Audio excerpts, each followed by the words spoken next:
When you hear about slavery for 400 years, that sounds like a choice. Hey everyone. So people are really upset with Kanye West, huh? I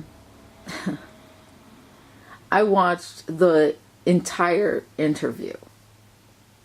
And I know I'm late on this subject, but I truly thought that people would wisen up and pipe down when it came to what Kanye said, and not only what he said, but the words behind it, the deeper meaning to it.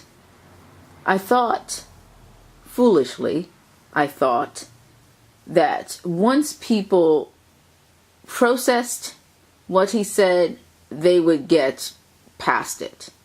And unfortunately, that's not the case. So I'm going to give you I'm going to tell you, first of all, I'm not upset with Kanye West. I wholeheartedly and 100% agree with what he said in terms of slavery and in terms of making America great. So let's start with the slavery portion of it, because that's what has most black people upset, at least the black people I've seen on the internet and on Twitter. People seem to have taken his words completely out of context. I did not interpret what he said as meaning our ancestors had a choice as to whether they would be slaves or not. That was not my interpretation of his words. My understanding of what he was saying was 400 years, and it's still going on, this mental and social slavery that we have allowed to continue to be our norm. That was my interpretation.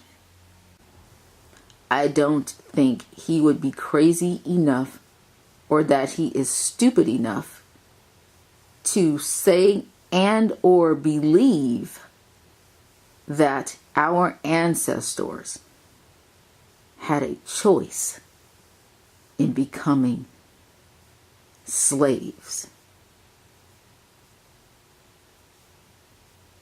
in the U.S. and around the world.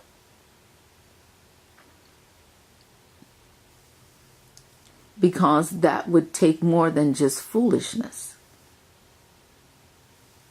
to make a comment like that and actually believe it.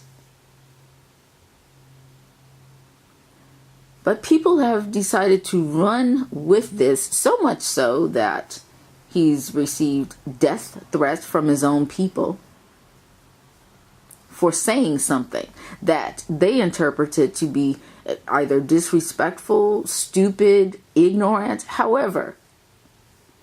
But these are the same people that have watched black men be murdered, slaughtered in the streets across this nation, and they've made no threats, and they've acted upon no threats to the very people that are actually killing our people. Yet you make threats to Kanye West for having an opinion and expressing himself about where we are today mentally and socially as a people. This is why black people stay losing. This is why we have not evolved as a community on a global level. Because All someone has to do is say one thing, and let those words be misinterpreted, and all of a sudden, we're in reaction mode. Why are we so easily triggered? How is it someone can say something as simple as what Kanye West said, and it become this, it's almost as if a nuclear bomb was set off. The other thing I don't understand about us is, why do we idolize celebrities? Why aren't we idolizing ourselves and placing ourselves on the level in which we place these stars, these people who we do not know other than what we see in interviews and we hear through their music, or we watch through their movies and television shows? We don't know these people. You don't know the core of these people. Why are you idolizing them? It's astounding. And this is why we are where we are as a people. When Kanye initially went into that interview with TMZ, he was going to discuss his Make America Great Again cap, the cap he wore, and I suppose he got from Trump. Ladies and gentlemen, Northwest's father.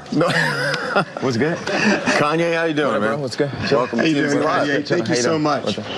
So, first of all, thank you so much for coming here and doing this. I want to start with what everybody is talking about, because I don't think people necessarily understand what happened last week with the Make America Great Again hat. So everybody wants to hear from you, and I want to have a discussion about it. What drove you to that? What was your point? What are you trying to do with the message you're sending? Well, it was really just my subconscious. It was a feeling I had, you know, like people were taught how to think, we're taught how to feel. We don't know how to think for ourselves. We don't know how to feel for ourselves. People say feel free, but they don't really want us to feel free. And I felt a freedom in, first of all, just doing something that everybody tells you not to do. Like, you can't do it for this reason. You can't do this for that reason. So, and, you know, I'm not coming up here to justify anything.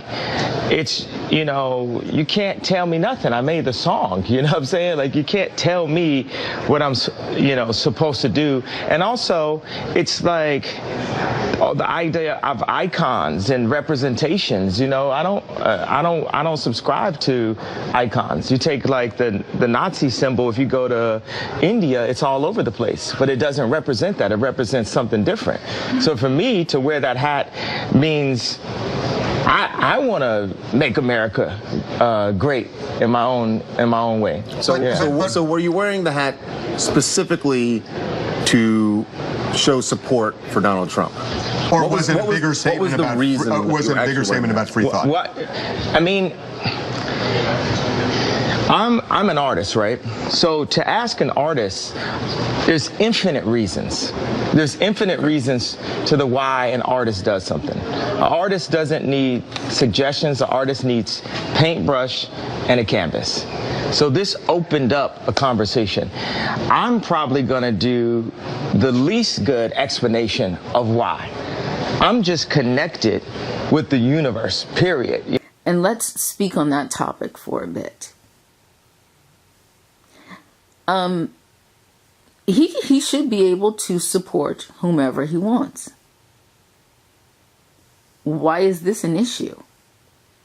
And this is what he was talking about when he spoke on us. Us being in this enslaved and slave mentality. Everyone thinks the same. Everyone feels the same. Everyone expresses themselves in the same manner. It is so monolithic. No one is bold enough, is brave enough to step outside of the norms. And if you do, the masses will pounce upon you in a very aggressive manner. And so no one speaks because they're afraid to. Nobody wants to be beaten down. Nobody wants to be slaughtered for having an opinion that's outside of everyone else's. But you know who had the insight to see that there was a group of people that think and feel the way I do? Trump. And that's how Trump was able to win his presidency. He didn't win it because he's so well-spoken or he's so charismatic or he's, such a people person. He won it because there's a group of people who feel and think like I do, and that is they are sick and tired of being stifled in this socially correct society. That's how he won. And so what this should do, or what his winning the presidency should have done, was woken up the sheep who insist on everyone thinking and feeling the way that they do. And if you don't, then there's something wrong with you. People are allowed, whether they are correct or incorrect, they should be allowed to think, feel, and express how they think, feel, and want to express themselves. The thing that makes this, one of the things, I should say, that makes the world so interesting and so intriguing and so exciting is that we are not all the same. We do not think the same, feel the same, do the same things, express ourselves in the same manners. This is what makes the world so intriguing.